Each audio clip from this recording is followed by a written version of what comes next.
people are saying to yourselves, he's right, and then you write a negative story. But we are doing an incredible job. The people behind me are amazing. We're working very well with the Washington police, as you know. The D.C. National Guard is unbelievable. We're also getting tremendous help from Secret Service. And we are at a point where Washington is booming again. People are pouring in like we haven't seen for years. Nobody wanted to come here. They didn't want to come here and get murdered. I have a friend of mine who has a very successful son. And I said, where is your son going to be this weekend? He said he's going to Washington with his friends. I said, really? Yeah, he's wanted to do it for 4 years, but he couldn't do it because it was so unsafe. And he's a tough kid, too. It's so unsafe. And he ended up staying 3 nights, going out to restaurants all 3 nights. He said it was so beautiful, so peaceful, because all the criminals are either arrested or they're hiding, and we're finding the ones that are hiding. So I want to thank Pam Bondi. I want to thank our Vice President. I want to thank everybody standing behind me because they are really, Gaddy, you've been unbelievable, by the way. They have done an unbelievable job. They're working 24 hours a day. And Washington, D.C. is now in great shape. I'm going to be working with Clark Construction, which is by far your biggest construction company. And we're going to also beautify Washington. We're going to rip down the broken medians, fix them. We're going to put asphalt on the roads. We're not ripping them apart like these stupid people do. They rip a road. They rip a road down to the dirt, and then they spend 5 years in building the new one, and then it starts settling. You know, the whole thing is so crazy. And they'll spend hundreds of millions of dollars on a road. I'll spend about $2, and it'll look better. So we're going to be replacing medians. We're going to be replacing much of the asphalt in the road, which in the city, which is in bad shape. We have great stripers. We have great contractors, but we have to let them do the thing. The Congress had said that they'll give us whatever money is needed to fix up the Capitol. This is the Capitol. And we're not going to spend a lot. It's going to go fast, and it will be spotless. And we want it spotless for the World Cup and for the Olympics. You saw the World Cup was here the other day. And come to think of it, there's your trophy for the World Cup. In fact, it's solid gold. That's actually solid gold, so heavy that some of the people in this room wouldn't be able to lift it up. I think what I'm going to do is place it right above the angel, right over there. That's solid gold, too. We're going to put it right up there. Look at that. There's a solid gold trophy. They know how to get to me, you know. I like the angel better, to be honest with you. So we're going to sign, and then we'll take a few questions, and we'll tell you how good a job we're doing. We want to go from here to other places, but I was telling some of the people that in a certain way, you really want to be asked to go. You know, I hate to barge in on a city and then be treated horribly by corrupt politicians and bad politicians, like a guy like Pritzker. He ought to spend more time in the gym, actually. This guy is a disaster. Gavin Newsom's a disaster.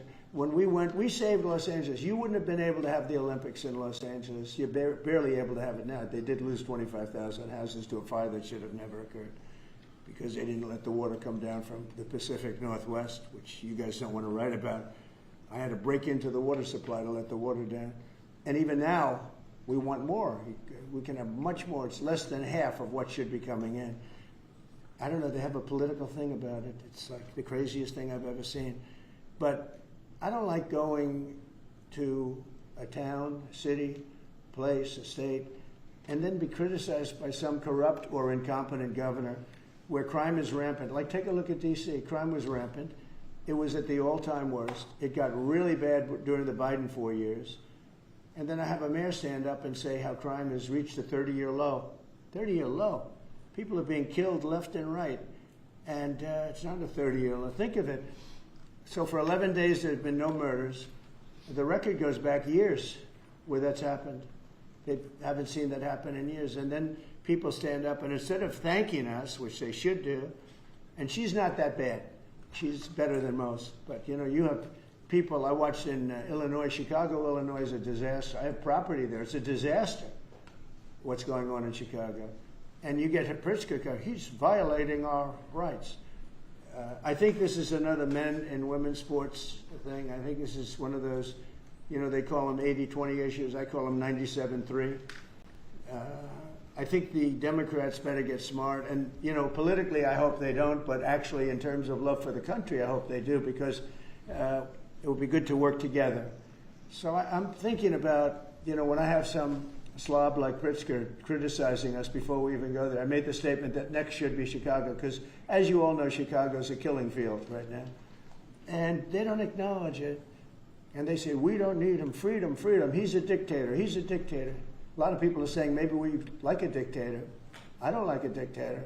I'm not a dictator. I'm a man with great common sense, and I'm a smart person. And when I see what's happening to our cities, and then you send in troops, instead of being praised, they're saying you're trying to take over the republic. These people are sick. But I'm really saying, and I say this to all of you, in a certain way, we should wait to be asked, because they have cities that are so under control, you know, out of control. So we go in and fix it. They take the full credit for it, and they go out and say, I heard it this morning.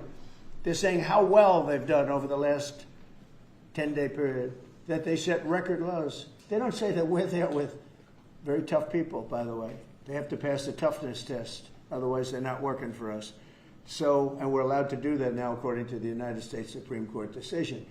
Now, they have to pass a toughness test. If they're not tough, we don't want them for this job. They might be great for other jobs, but not for this job, because they're respected. You saw the gang of kids. They were all huddled up, and a group of soldiers walked up. They never even got over. Those kids ran back to their homes or wherever the hell they came from. They were gone. This is one of the safest cities right now in the world, as crazy as that sounds. And it took 7 days. It took really 3 days, but we're now in our 11th day. So I want to thank you. So we had all of these things, 439 illegal alien criminals have been removed, and we have 6 known gang members, some of the worst leaders of gangs anywhere in the country, MS-13 and Tren de Aragua. We have 2 missing children that have been recovered. They thought they were gone. We brought them back to the family. The family started crying. They couldn't believe that they saw their child again. 49 homeless encampments have been removed. Like, we have the head of South Korea coming in a little while, the president, and he drives down the street. Already, his people have told me, he said, what happened? It's so clean. We always came here, it was filthy dirty with homeless and papers all over the road. That's the other thing. Those roads are swept immaculate. But they're going to be much better in a few months when we put a topping on them. They're going to look like they're brand new. We'll get rid of those rusty old medians that have been crashed into 1,000 times, and they don't fix them. They just let them, they lay them down on the road, and they sit there for months. But we don't do that. We don't run things. We run things like we run this. We like clean, we like beautiful, we like safe, and that's what we're getting. So I'll start signing the executive orders. To me, this is a very, very big deal. One of the executive orders has to do with cashless bail. That was when the big crime in this country started. And I can tell you who did it, when, but I don't want to do that because others followed pretty quickly. But that was when it happened. Somebody kills somebody, they go in, don't worry about it, no cash, come back in a couple of months, we'll give you a trial. You never see the person again. And, I mean, they kill people and they get out. Cashless bail. They thought it was discriminatory to make people put up money because they just killed 3 people lying on a street. Any street all over the country, cashless bail. We're ending it, but we're starting by ending it in D.C., and that we have the right to do through federalization. Okay, let's go. Could I ask you to say exactly what this is? Of course. So, as you've consistently identified, sir, cashless bail policies are a key driver of the disorder we see on city streets all over America. Catch and release system allows criminals to keep going back out onto the street and reoffending. What this executive order does, it charges your attorney general with identifying jurisdictions all over the country that have cashless bail policies, and then it withholds or revokes federal funds and grants that are flowing to those jurisdictions to ensure that we're only supporting the people who have reasonable common sense policies around crime. So what area does it cover? Potentially anywhere that has a cashless bail policy. So some of the largest cities, some of the most left-wing states in America Almost have adopted. all of them, right? Illinois would be a great example of that, sir. Oh, they have a great cashless bail. You don't even have to go to court sometimes. No, Illinois, I love that state. It's a great state, but it's run so badly by Pritzker. They threw him out of the family business, and he becomes governor. Now he wants to run for president. I don't think that's going to happen. Okay, we'll sign right here, right? Sir. So important. And this isn't Republican, Democrat. This is, and by the way, most Democrats agree with this. But this is just, we got to bring our country back. Okay? That's a big one. Also on the issue of cashless bail, sir, this is a DC-specific executive order. In addition to the measures that we're taking that are quite similar to what we're doing around the country, in DC in particular, the objective is holding as many criminal defendants in federal custody and subjecting them to federal charges as possible. That means that they'll be held pre-trial in federal jail as opposed to just being cut back out on the streets due to a cashless bail policy. Okay? And we have the room. And by the way, the prison they have in D.C. is horrible. It's horrible. People were subjected to live in that dog trap for so long, so unfairly. I have stories, you'll be hearing about them. That prison is horrible. Okay? This is an executive order that contains a number of additional measures relating to crime and law enforcement in Washington, D.C. It charges, for example, your Secretary of Defense with establishing specialized units in both the D.C. National Guard and the National Guard units around the country, specifically trained and equipped to deal with public order issues. It charges all of your various federal law enforcement agencies with hiring additional personnel to allow them to surge personnel to Washington, D.C. to deal with the current emergency here. It does a number of other things in that space, and it also asks the Attorney General to look at D.C. Metropolitan Police general orders that have currently impeded law enforcement efforts in the city, and to potentially look at unwinding those that are stopping the police from doing their job effectively. And are we going to ask this to be codified by Congress, all of these things? I think we could potentially, yes, sir. I think so. I think we should. I think we'll get it. I think Democrats will vote. Well, I don't know. It's hard to believe that they might not, but I think Democrats will actually vote for this.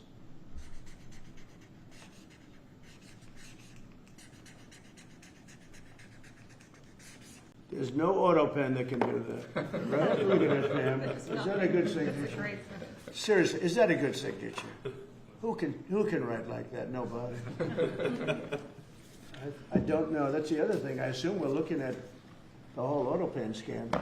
Sir. Because the person that ran it said he spoke to it briefly twice about nothing. That means that all those pardons that he gave to some very bad people, very unpatriotic people, very evil people, it looks to me like those pardons are worthless. Because, number one, you shouldn't use an auto pen, very specifically. But if you do, it has to be a very good reason. And they have to know that the president wanted it. The president didn't want this. The president didn't know he was alive, okay? He never approved any of this stuff. He wasn't for open borders and all the other things. He was never for open borders. I've known Biden a long time. He was never very sharp, but he was never in favor of open borders and all of the other things he did to destroy our country. Let's go. Lastly, sir, this is an executive order on flag burning. It charges your Attorney General. Would you listen to this? This is very important. Flag burning. All over the country, they're burning flags.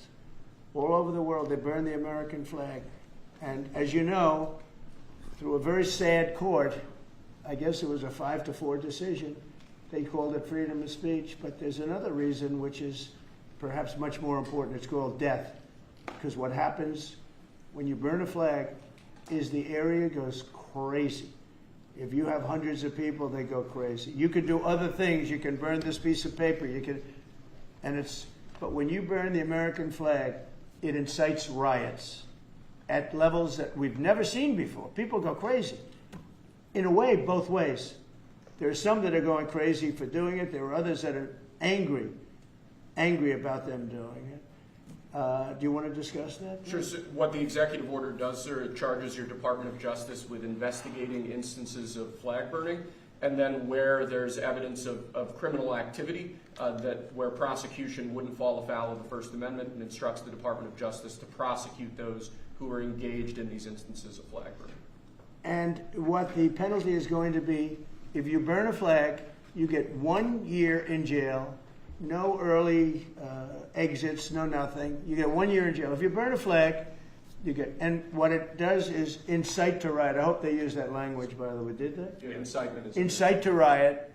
And you burn a flag, you get 1 year in jail. You don't get 10 years, you don't get 1 month. You get 1 year in jail, and it goes on your record.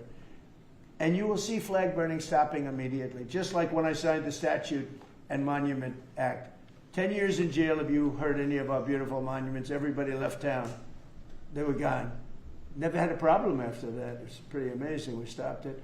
But this is something that's, I don't know, in a certain way, it's equally as important. Some people would say it's more important. Because the people in this country don't want to see our American flag burned and spit on. And by people that are, in many cases, paid agitators. They're paid by the radical left to do it. You talk to these people, they don't even know, half of them don't even know what they're doing. They say, I don't know, they gave me money to do this. I see the same things that you do. They're bad people. They're trying to destroy our nation. That's not working, because I think our nation now is the most respected nation anywhere in the world, by far.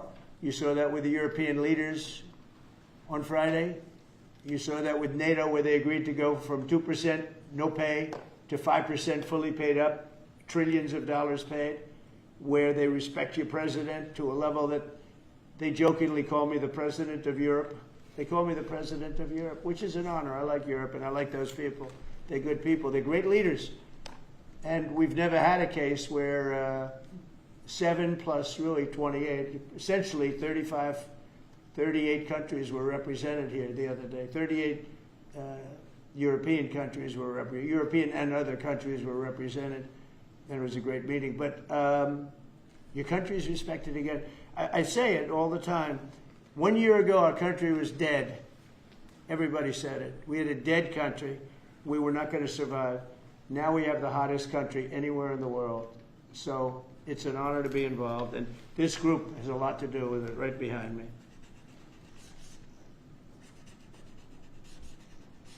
Does anybody behind me have anything? Pam, would you like to say something? Sure, President. Thank you for keeping D.C. safe. You know, just a couple examples of a mother, a single mom, whose house was burglarized, and the defendant got out on cashless bail, went back the next night and burglarized her house again. That's why this is so important. A man got in a fight with another guy. He had a gun. He was let out. Next night, he got up, went back, and killed him. So that's why it's so important, President, what you're doing. And thank you for protecting the American flag. And we'll do that without running afoul of the First Amendment Good. as well. And President, I think I think Gaddy Serralta had something he wanted to give you on behalf of all the law enforcement who are out there every Mr. single President, night. Yes. thank you for putting me in charge of this surge as the Director of the United States Marshal Service. It's the oldest law enforcement agency. It was created in 1789. So on behalf of all the federal law enforcement agencies that we're working with and those that have yet to join the team, we thought it was only appropriate to present you with an honorary United States Marshal Service badge. And this badge comes with this little item right here, which is a handcuff key, Mr. President, because you continue through your policies and your efforts with your staff to unhandcuff law enforcement officers all over this nation. And I can tell you personally that they thank you for that. Thank you. That's beautiful. You can continue unhandcuffing law enforcement. That's a very great honor. I'll save that and put it someplace up, which is important. Thank you very much, Gary. Appreciate it. Thank you very much. Really nice. Thank you. That's very nice. Thank you. Well, we love those people. They're brave and they love our country, and they don't want to see it. Do you know how many people volunteered for this job? And before I ask the VP to say a few words, because he feels very strongly about it, I think it's very important, Pam, that when we do this, that a state required, they come and ask us. I mean, I see Pritzker saying, we don't want them. In the meantime, his city is being shot to hell. And they do that politically. And they probably do want it. If we didn't go to Los Angeles, you would literally have had to call off the Olympics. It was so bad. And the sheriff and the law enforcement people, but the sheriff said, and he came out very strongly, he said, if we didn't have these people, we were not able to control it. Now, 4 days later, after we had it totally under control, we did that quickly. He changed his tune a little bit. Well, I think we could have done it, you know. They were dead. If we didn't send in the troops, Los Angeles was dead, the Olympics was gone, the World Cup was gone, everything was gone. We did a great job. And Newsom, you got he's an incompetent governor. But I think people should want us to be there, because otherwise all they'll do is complain as we do our job. So we'll have to think about that, okay? We go in, like in Washington, we go in and the people that are here that have been doing, I don't want to say terrible, because she happens, you know, she's a nice woman, I guess. I don't care about if she's nice, you know, I really don't care. I want her to do, I'd rather have her be horrible, but do the job. But we come into Washington and we have the 11 best days they've had here in 2 centuries. I mean, they've never seen anything like it. Let's go 2 decades. In over 20 years, they haven't seen anything like what happened. And now they're out there saying, we don't have crime in Washington. Well, that's true. For 11 days, you don't have crime. But before that, everybody was getting hit and mugged, and you people could not walk to your office without security. That's how unsafe it was. So I think we should really let them have their city, let their city go to hell, and when they come and beg us to help. The only problem is we want to save it for the people, because the people want us there. The people here, 95% of the people here want us. The real people, not the people you find on, I don't know where you find these people. You have one person that has a broken nose. Where'd you get it? Well, I was mugged. Good. Do you want to see Trump here with? No, I don't want. The woman has a broken nose. She got mugged. But she's saying she doesn't want any protection. It's all made up fake news. It's just fake news. I don't know where you find these people. Anyway, would you say a couple of words, please? And then I'm going to ask JD to say something. You have done an unbelievable job in a short period of time. Thank you, Mr. President. Highly recommended by you know who, right? Yes, sir. Do you want to say his name? Mr. Youngkin, Governor Yes, sir. Youngkin. Yes, sir. We stole you from He Governor called Youngkin. me. He called me. Glenn Youngkin called, and he said, "I have somebody who's really fantastic." And based on that recommendation, here you are. You've done a fantastic job. I appreciate it. Thank you, Mr. President. Thank you. Go ahead. The men and women of the Metropolitan Police Department are back. They enjoy doing their job again. They feel the ability to go out and be law enforcement officers. They feel that they're connected to their communities again. They are making a difference. Thanks to you, Mr. President, and our federal task force, you are making D.C. safe once again. Thank you, sir. It's going to get better and better. Well, it can't get much better. There's no crime. I read where crime's down 89%. I said, really? Who are the 11%? Okay? There's no crime. JD, please.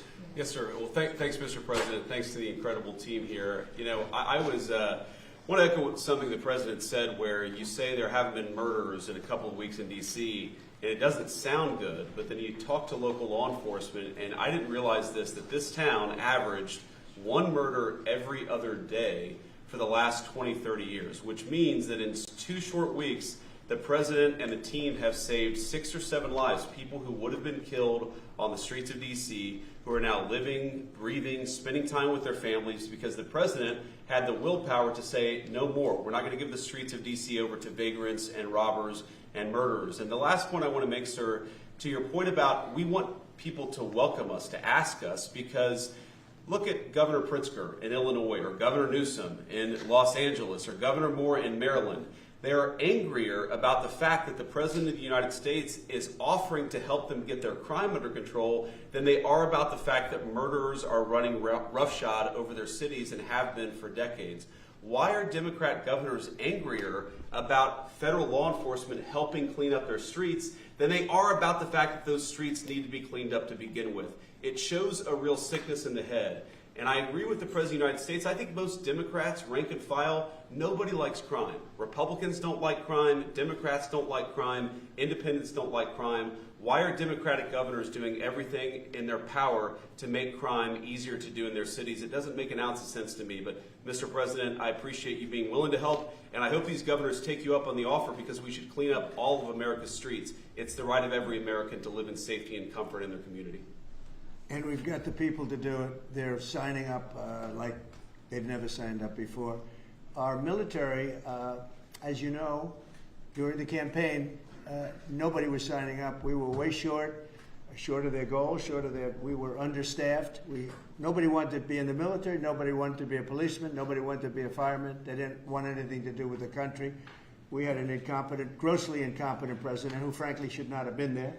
He should have never been there. The damage he did to this country is incalculable. I mean, just what he has done. So much of our effort are getting murderers and jailbirds and people out of this country who are drug dealers at the highest level. So much of the energy of people that he led in, it was an unforced error. But I don't think they think it's an error. But I don't believe he believed it. It was the radical lunatics that surrounded this guy at this desk, who are brilliant people, but with the wrong philosophy. There were some brilliant people, but they're evil people, and they're going to be brought down. They have to be brought down because they really hurt our country. But we're getting it back very quickly. And I'll tell you something, our country's now is stronger. I think we're more respected than we've been respected in 100 years. It's a whole different ballgame. JD, could I ask you, Yes, sir. You gave a stat on murders here. What were the numbers? You said in a short period of time how many people were murdered? Local law enforcement told me, sir, that in the past 20 or 30 years, D.C. has averaged a murder every other day. That's, 200 murders a year, 150, 250, but about every other day a person has been killed on the streets of Washington, D.C. We've been doing this for 2 weeks. 0 people killed. That's real lives saved that the media and, frankly, the entire Democratic Party should be saying, thank you for saving lives, instead of attacking the President of the United States for doing so. When a person, unfortunately, will probably happen at some point, when a person's murdered in D.C., it's going to be the biggest story maybe in history. Right? Yes, sir. Somebody was murdered in D.C. Trump is failing. No, we're not failing. We have a safe city. This is maybe the safest city in America right now. That's how good it is. And it would be nice to be appreciated. These people, eventually, they're going to have to be appreciated for what they're doing. And they're going to have to be appreciated by the officials that are really happy when we go in because they've lost control of their place. Steve Miller, please say a few words. Thank you, sir. So just to, first of all, follow up on what the Vice President said. No police officer working in the city can remember a time in their lives when there has been no murders. You can work with the police department for 20 years, 30 years, your whole life. We've checked the records. No one can even find a record of being murder-free for as long as we've been murder-free under President Trump's leadership. Additionally, and the President spoke about this before, we've uncovered, in the process of uncovering, a massive scandal in Washington, D.C. with the doctoring of crime stats. And the Department of Justice, under the Attorney General, is leading the effort to uncover this. But when we ultimately share the results, it will stun you. The extent to which, even though D.C. had the worst crime in America, honestly measured, it dramatically understated how bad it was. There's even accusations that murders and homicides were reported as accidents instead of murders. I mean, this is how severe the manipulation of the crime data has been in this city, and it will all be uncovered and it will all be brought to light. I've had a chance to spend some time, as to everyone here, with the police officers in the city. Members of the public are going up to them and thanking them, just overflowing with gratitude, because for the first time in their lives, they can use the parks, they can walk on the streets. You have people who can walk freely at night without having to worry about being robbed or mugged. They're wearing their watches again.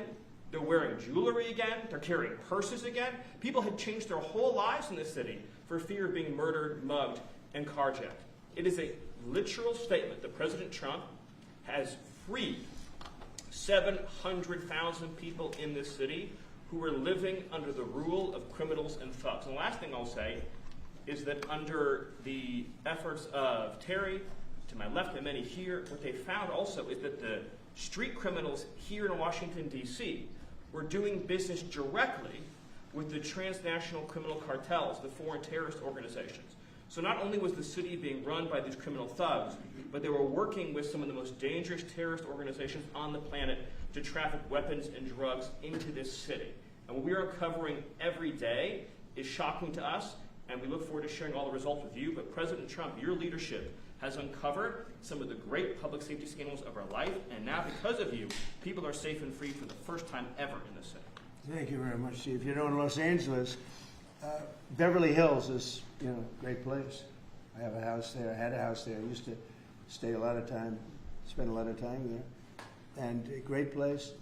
Do you know that I have friends, they leave their trunk open for their car because they don't want, they know they're going to be vandalized. They don't want the trunk ripped off in order for them to steal what's in the back. They leave the doors open so when they go in to steal the radio or whatever they take, that they don't rip off the door. They leave the doors totally open so the criminals, when they go and open the door, they'll have to break the windows and kill the car in order to steal whatever it is in the car that they're looking for. And that's at a level that nobody's ever seen before. Nobody lives like that. I have another friend, he has a garage, and in order to save his garage door, he leaves it open so that people can just walk into his garage, take whatever they want, and leave. But all the cars are, so many cars, I've been told this by many people, stars, big people, they leave their doors open so the doors aren't destroyed by these criminals. All over Los Angeles this is taking place. And you know that, I mean, you've heard that. Christy, could you say a few words? Sure. Well, Mr. President, I think one of the most impactful statistics that you used today was of the 1,000 arrests that have happened already so far, 439 of them were illegal criminals, which means they never should have been in this country to begin with.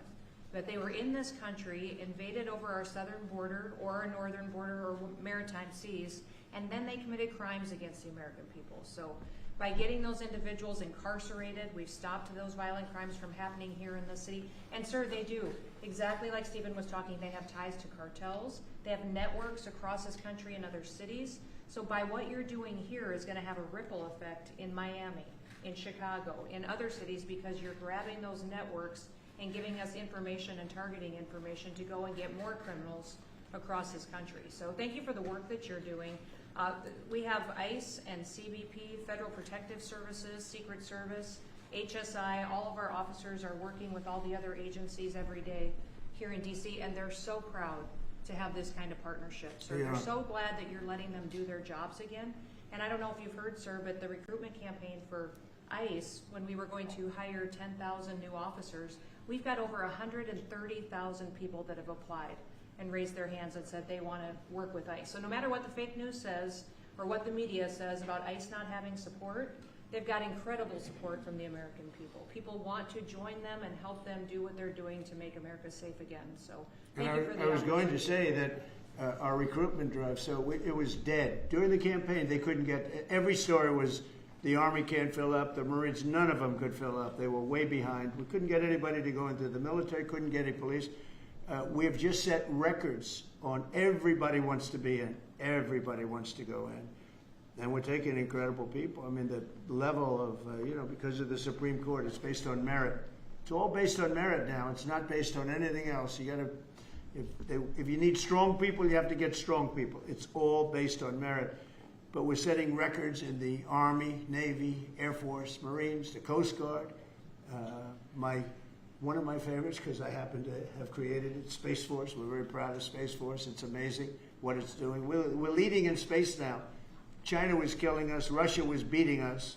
China was killing us. We're now killing China. We are leading in space by a lot because of Space Force. So we're very proud. But everybody wants to go in. We went from not, and you know how bad that is for the spirit when every story that you were writing a year ago was that nobody wants to go into the military anymore. And if you're in the military, you know how deflating that is? You go home to your family. Nobody wants a job that you have. Well, now it's the opposite. Everybody wants to be there. And that includes police and fire and everything else. You're doing a good job. Thank you, sir. You're stopping a lot of wars. just the presidents we're stopping them. We've stopped 7 wars, and really the number is actually 10. We're not including a couple, and we're not including in there what we did with Iran, stopping their nuclear play. They would have had within a month or two, they would have had a nice big nuclear weapon to use. That's not going to happen. That won't happen. Pete, go ahead, please. Yes, sir. Well, Mr. President, thank you very much for your leadership, and the Defense Department is proud to be a part of this task force. Just like we have been down at the southwest border, where crossings are at 0, we've got national defense areas where we're working with Border Patrol to secure the southern border for the American people. Just like Los Angeles, where ICE officers deserve to do their job without being attacked, we're really proud to be a part of defending the nation's capital and ensuring it is safe and beautiful and working with law enforcement. And Mr. President, let me tell you, the morale of the troops, getting out there talking to them, they love this mission. They're grateful to be doing it, whether they're DC National Guard or other state National Guards. And at your direction as well, sir, it's just common sense to make sure they're armed as well. And so we're rolling out ensuring they're armed, capable of defending themselves and others if need be, supporting law enforcement, and we're proud to be there, sir. Well, look at the mission you just accomplished with Iran. 36 hours back and forth, flawless. Every bomb hit its target. They went right down those chutes, dark at night, no moon, no nothing. Every target, every bomb went right down. They have a chute that goes right down deep into the mountain. And they shouldn't have put ventilation in, I can tell you, because we used that for our advantage. But what they did, and we had the pilots and even the people that took care of the planes, we had a whole group of people at the White House a couple of weeks ago.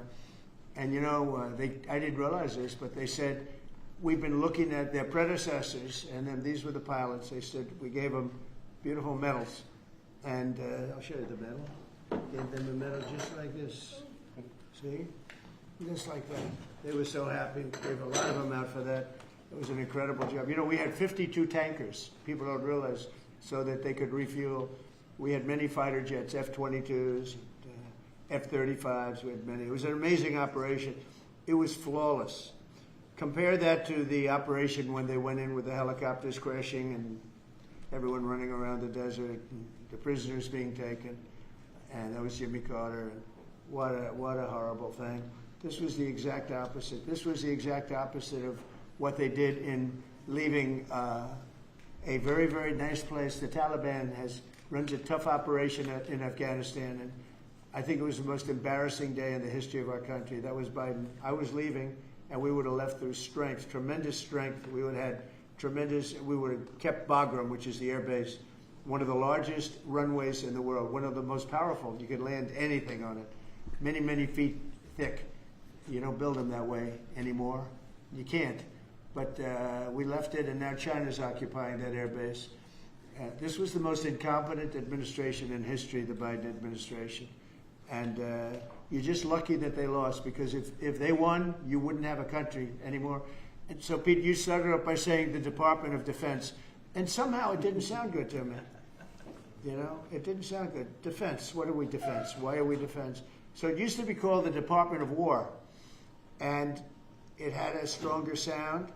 And as you know, we won World War I, we won World War II, we won everything. Now we have a Department of Defense with defenders. I don't know. If you people want to, standing behind me, if you take a little vote, if you want to change it back to what it was when we used to win wars all the time, that's okay with me. All right? That's coming soon, sir. You let me know if you want to do it. I think Department of War. It just sounded bad. He said, sir, on behalf of the Department of Defense. Defense. I don't want to be defense only.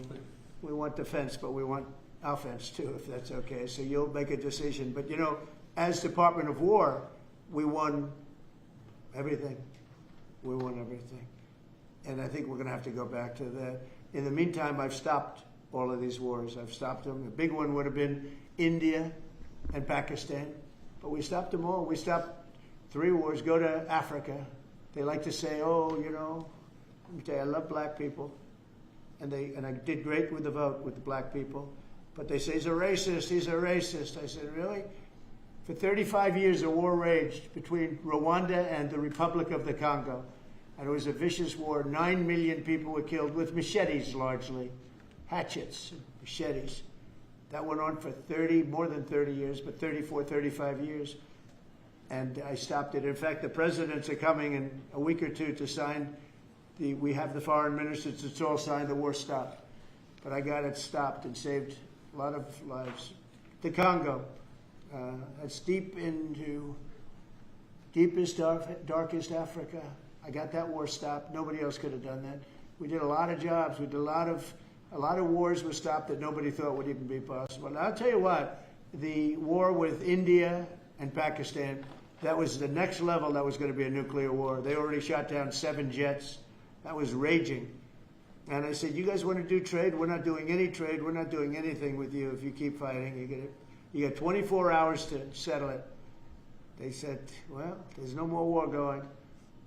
And I used that on numerous occasions. Trade. I used I used whatever you had to use. But we got 7 of them stopped. And the one I thought would be easiest, frankly, was going to be Russia and Ukraine. But that turns out to be some big personality conflicts. It's one of those things. But we're going to get that stopped eventually. We're going to get that stopped too. 7,000 soldiers died last week. Think of that. 7,000. I usually say 5,000, but 7,221 soldiers died last week in the fighting between Ukraine and Russia. And they're not our soldiers, but they're souls. They're living souls, and they leave their homes, and they wave to their parents, and their parents are so proud as they leave in a beautiful uniform, and a week later they get their head blown off by a drone. New form of military. It's a whole new form of fighting. So I would just like to thank the people that are behind me. Thank you very much. You've done a fantastic job. I appreciate it very much. We're doing a real job, and I'm so proud of DC. I passed it 2 days ago, and all the garbage is off the streets. It's terrible. I came in a month and a half ago. I'm driving down, and I see garbage all over the place. The streets were a pigsty. Like I won't use the city's names, but you know what I'm talking about. There are plenty of them outside of this country and inside of this country. Baltimore is a horrible, horrible deathbed. It's a deathbed. I know Governor Moore said, oh, he wants to take a walk with me. He meant it in a derogatory tone. I said, no, I'm the President of the United States. Clean up your crime and I'll walk with you. But it's tremendous crime. But he was trying to be derogatory. He doesn't have what it takes. But he's trying to be derogatory. And I met him at the Army-Navy game. They said, oh, there's Governor Moore. He'd love to see you. He came over to me. He hugged me, shook my hand. You were there.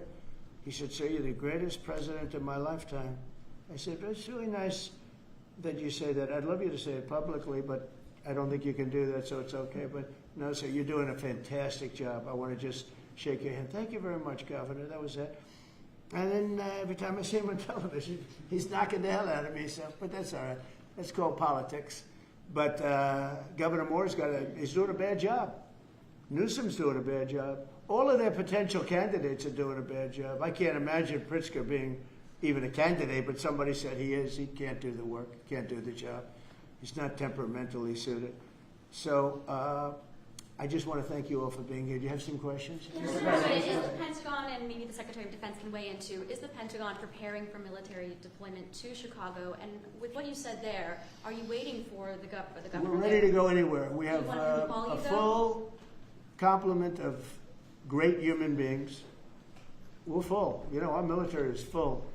We were way empty 1 year ago. Now we're full. So we can go anywhere on less than 24 hours notice. Are you waiting for the government? And we're doing a lot to interdict to stop drugs from coming in too. We have ships out on sea. You know, we have nobody coming through our border anymore. Nobody. Doesn't that feel good to know that you don't have prisoners coming in and, you know, killers, murderers? We had 11,888 murderers come in, let in by the Biden administration. Many of them have been captured, but we still have a couple of thousand that are out there. Some of them, 50% of them killed more than one person, okay? But a lot of them have been captured. What they've done to our country, these people that circle this moron that we had behind this desk, what they've done to our country is unthinkable. It's unthinkable. I mean, if you think so much of our time is devoted to correcting a problem that all they had to do is say, close the borders. Remember when he said, well, I have no power to close the border. I have to go back and get an act from Congress. I didn't get an act from Congress. I came in, I said, close the borders. And Tom Homan, who's not here, has been fantastic, Christy, right? Yes. Tom Homan is great. He's a fantastic man and respected by everybody. But I said, Tom, close the borders. Christy, close the borders. The borders were closed. We didn't go to Congress and get permission. We just closed the borders. And in the last 3 months, hard to believe this one too, in the last 3 months, we've had 0 people come into our country illegally through the southern border. nobody would have said that's possible. Yeah, please. Thank you, Mr. President. Today, MS-13 gangbanger and human trafficker Kilmar Abrego Garcia turned himself into ICE in Baltimore. Do you have any comment on this? And why are the Democrats so emotionally attached to this man who beats his wife and is part of a terrorist organization?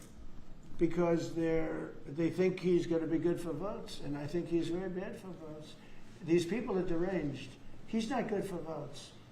He beat the hell out of his wife. His wife is afraid to even talk about him. She's been mauled by this animal. And, through a system of liberal courts, he's doing things. But, no, we have that under control. And Pam has got that very much under control. Do you want to comment on it? No, we've got him under control. He will no longer terrorize our country. He's currently charged with human smuggling, including children. The guy needs to be in prison. He doesn't need to be on the streets like all these liberals want him to be. And as part of this operation here in D.C., we've also taken off MS-13 members. We've taken, I think just last night, we got a TDA guy off our streets right here, right around from where we all work. Another TDA member gone because of this project. So we're going to keep America safe from all of these foreign terrorist organizations, including Abrego Garcia. Okay. Mr. President, Steve? If we could get your reaction, sir. The Israelis bombed a hospital in Gaza, killed 20 people, including 5 journalists. When did this happen? This happened overnight, today. I didn't know. Any reaction to this? Well, I'm not happy about it. I don't want to see it. At the same time, we have to end that whole nightmare. I'm the one that got the hostages out. I got them out. All of them. Steve Witkoff has been amazing. He's done a great job. But I'm the one that got them all out through my people and through me. And now we're left with probably a little bit less than 20 because I think 1 or 2 are gone. And I said a long time ago, I'm going to get them out. But when we get down to that final 10 or 20, these people aren't going to release them because they're dead after they release them. So it's a nasty situation. Very nasty, horrible thing. Mr. Yes. President, could you please elaborate on your post on South Korea? What were you referring to? Well, I heard that there were raids on churches over the last few days, very vicious raids on churches by the new government in South Korea, that they even went into our military base and got information. They probably shouldn't have done that, but I heard bad things. I don't know if it's true or not. I'll be finding out. As you know, your new president's coming in just a couple of hours coming here. I look forward to meeting him. But we won't stand for that. We just won't stand for that. So are you prepared to order National Guard troops, though, into American cities if those governors don't request the federal deployment? I am, but I also think that, look, Chicago, everybody knows how bad it is. Everybody standing there knows. We know. You don't have to be doing any studies. They should be saying, please come in. Pritzker should be saying that. You know, I did a favor for Christy Whitmer, a good favor, I think, with the fish, the carp, the China carp. Did you ever hear of it? China carp. And it's taken over your Great Lakes. You know about that, right? And she came and she wanted to know if it's possible for us to do something about it. And I said, well, I'll do. But I think it's appropriate that the person from Illinois, the governor from Illinois, asks also. It's a tremendously expensive project, actually. It's invasive. It's horrible what's happened. And we can do it with GSA and various people. But we can do it. We're going to just have to see what happens, okay? We're going to have to see what happens. But the governor of Michigan came, was very respectful, asked for it. She's done a good job. I did that. I opened the Air Force Base, kept it open for F-35s and various planes, F-22s too. I did that for the state of Michigan at her request. And I will, and also at our congressmen. We have congressmen that are unbelievably pro-Michigan up there. But some of this stuff, like the lakes, the Great Lakes, this is a big problem that nobody ever talks about. Most of you probably have never heard of. We have a pretty violent fish that comes from China, China carp, Chinese carp. And you see them jumping out. They jump into boats and they jump all over the place. They've got a lot of energy. And there's a way of getting rid of them. It's very expensive. And I didn't get a request from the governor of Illinois, who is affected maybe more than anybody else, right?